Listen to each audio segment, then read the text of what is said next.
어떤 문제에 관해서 성경적 관점을 찾는다라는 것은요, 사실 하나의 획일적인 관점을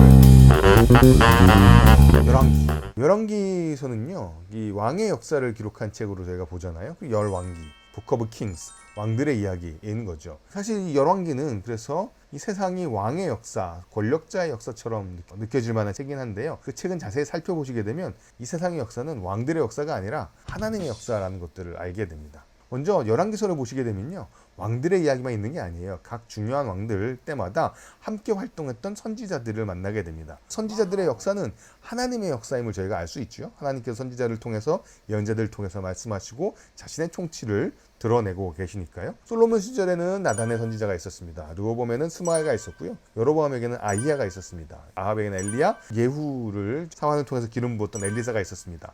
히스기야 시대에는 이사야가 있었고요. 요시야 시대에는 훌다가 있었습니다. 왕들의 역사지만요, 그 밑으로 더 도도하게 들으는 예언자의 역사가 있는 것이죠. 사실 이거는요, 열왕기서의 구조를 보면 조금 더 뚜렷하게 알 수 있는데요, 열왕기서를 이렇게 나누는 분들이 있습니다.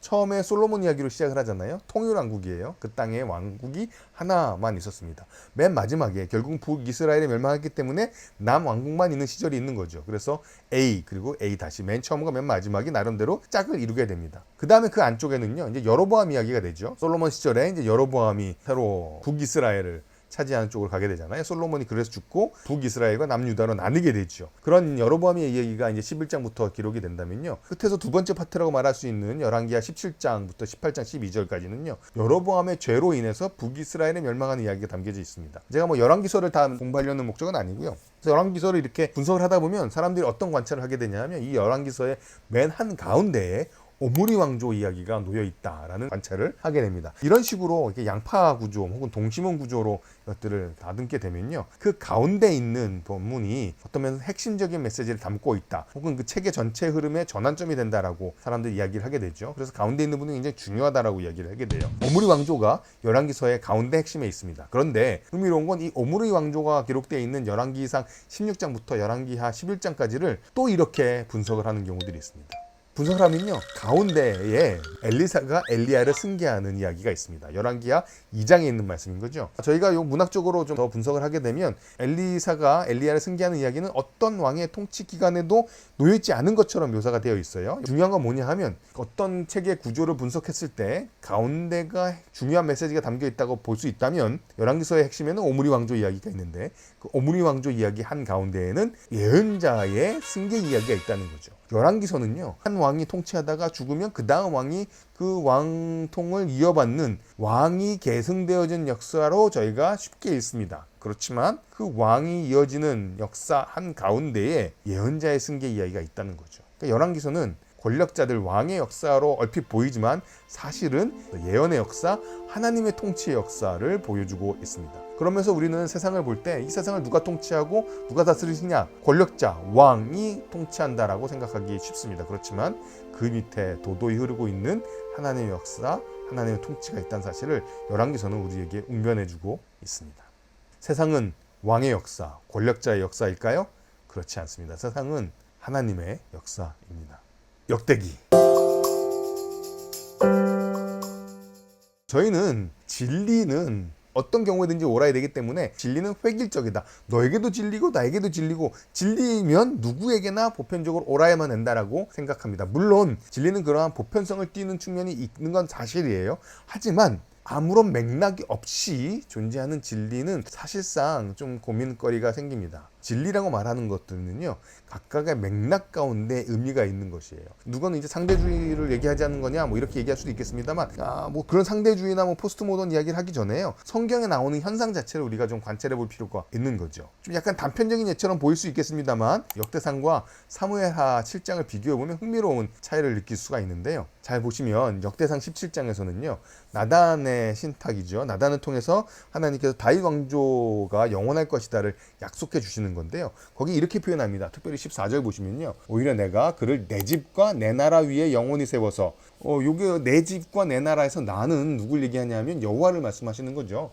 역대기에서는요, 나단을 통해서 다윗 왕조에 대한 약속, 다윗 언약을 주실 때 다윗 왕조를 뭐라고 표현하냐면 내 집이라고 표현하시고요, 다윗 왕조가 다스리는 나라를 내 나라, 하나님의 나라라고 이야기를 하십니다. 그런데 이것과 동일한 평행 구절인 사무엘하 7장을 가보시게 되면요, 내 집과 다윗의 집과 내 나라가, 다윗의 나라가 내 앞에서 영원히 이어갈 것이다 라고 이야기를 하십니다. 잘 생각해 보시면요, 아니 이게 뭐 스테레오로 들리는 것도 아니고 분명히 나단을 통해서 한번 하나님께 말씀하셨을 터인데, 사무엘서에서는 내 집과 내 나라라는 표현이 사용되고 있고, 역대기에서는 내 집과 내 나라라는 표현이 사용되고 있습니다. 하나님께서 뭐라고 나단을 통해서 진짜 말씀해 주셨을까요? 아마도 사무엘하에는 표현을 사용했었을 것 같아요. 그런데 역대상은요, 그 사건을 기록해 주면서 그것을 자기 상황에 맞게 바꾸어서 진술해내고 있습니다.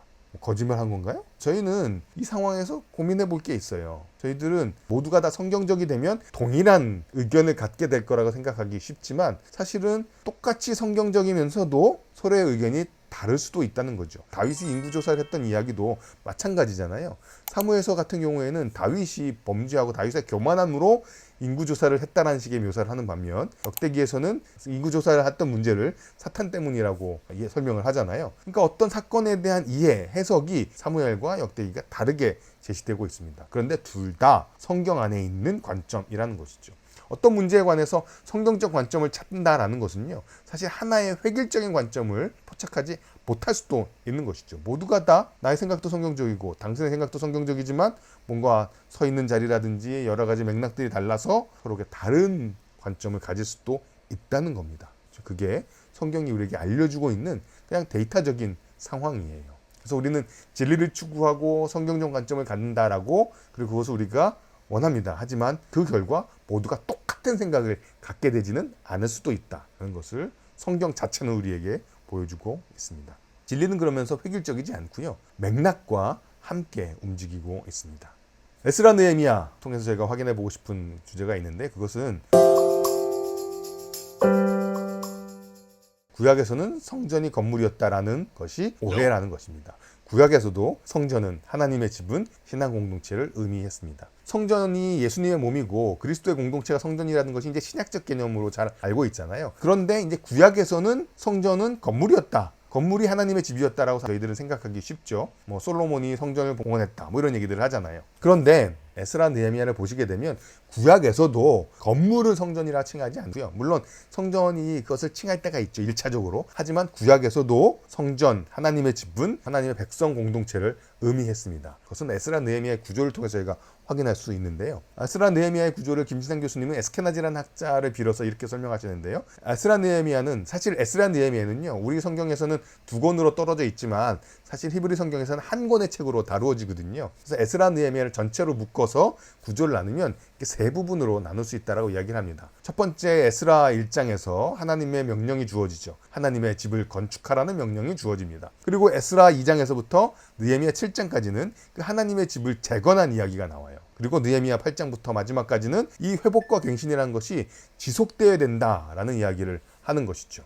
그런데 여기서 하나님의 집이 재건되어지는 그 두 번째 부분을 살펴보면요, 거기에는 그냥 건축물인 성전만 재건하는 것이 아니라, 당연히 먼저 에스라 3장에서 느헤미야 6장까지는요 하나님의 집이 재건하는 이야기가 기록되어 있습니다. 그런데 거기에는 성전을 재건하는 이야기뿐만 아니라 거룩한 자손들을 다시금 세워나가는 이야기가 에스라 7장부터 10장까지 기록되어 있고요. 그 다음에 그들이 살아갔던 예루살렘 성벽을 재건하는 이야기가 느헤미야 1장부터 6장까지 있는 것이죠. 그러고 나서 그 성전을 재건하고 건물을 재건하고 그 다음에 성벽을 재건하고 그 사이에 공동체를 재건하는 이야기 앞뒤로 포로 귀환 자들의 명단 에스라 2장, 포로 귀환 자들의 명단 느헤미야 7장이 위치하고 있습니다. 요게 에스라 느헤미야 가운데 부분의 구조인 거거든요. 그러니까 에스라 1장에서 하나님의 집을 건축하라는 것이 이 책 전체의 주제가 될 터인데, 그 하나님의 집을 건축하는 이야기에는 하나님의 백성의 공동체를 재건하는 이야기도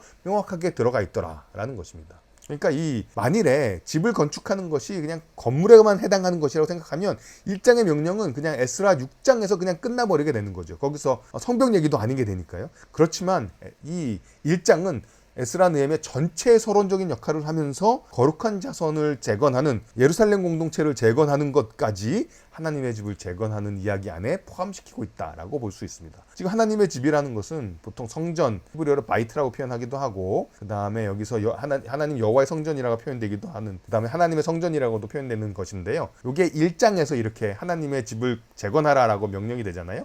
이게 에스라 느헤미야 전체의 이야기라고 보아야만 한다라는 것이죠. 그러면 공동체 재건도 들어갑니다. 즉 구약에서도 성전, 하나님의 집은 하나님의 공동체를 포함하고 있었습니다. 구약에서는 건물이 성전이었다. 오해입니다. 성전은 구약에서도 공동체였습니다.